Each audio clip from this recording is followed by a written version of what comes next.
40-50 वर्ष जाते जाते देखो धोती साड़ी से जींस पैंट पर आ गए, जींस पैंट के बाद मिनी स्कर्ट पर आ गए, उस बाद नंगे घूमने लगे। लड़कियां जो हैं सो अंडरवियर में घूम रही हैं, लड़के साड़ी पहन के घूम रहे हैं, शिखा कटवा के घूम रहे हो, जनेऊ तोड़ के घूम रहे हो। उसके बाद भी शुद्धि अशुद्धि का भेद नहीं, जूठा सखरी का भेद नहीं, उच्छिष्ट का भेद नहीं, बासी यातयाम का भेद नहीं, और इतना तक छोड़ दो और तो और हटा दो। तुमको तो इतना भी भेद नहीं अब समझ में आ रहा है कि हमारे सनातन धर्म के मान्य ग्रंथों को कम से कम प्रामाणिक ही मान ले। नहीं, वहां भी ये मिलावट है, ये ऐसा है, भगवान ऐसा नहीं कर सकते, वैसा कर दिए, ये सही वो गलत में लगे रहो फिर।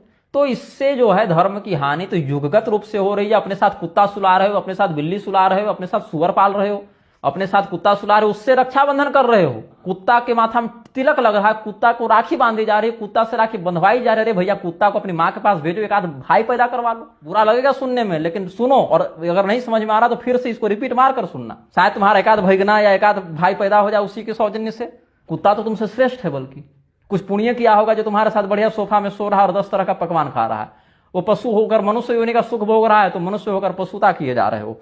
स्टालिन क्या करेगा धर्म का, विहिंसन नेता क्या करेंगे। धर्म अगर तुम अपने आचरण में रख लो तब तो राक्षसों का आक्रमण भी हो जाए तो भी तुम बचा लोगे, जैसे हमारे पूर्वजों ने बचाया। और नहीं भैया, तो बिना कोई आक्रमण का तुम घर बैठे अपने धर्म की हानि स्वयं अपने हाथों से कर रहे हो, आत्महत्या कर रहे हो ना। फांसी लटक जाओगे तो किसको दोष दोगे, स्वयं का ही प्रमाद उसमें है ना।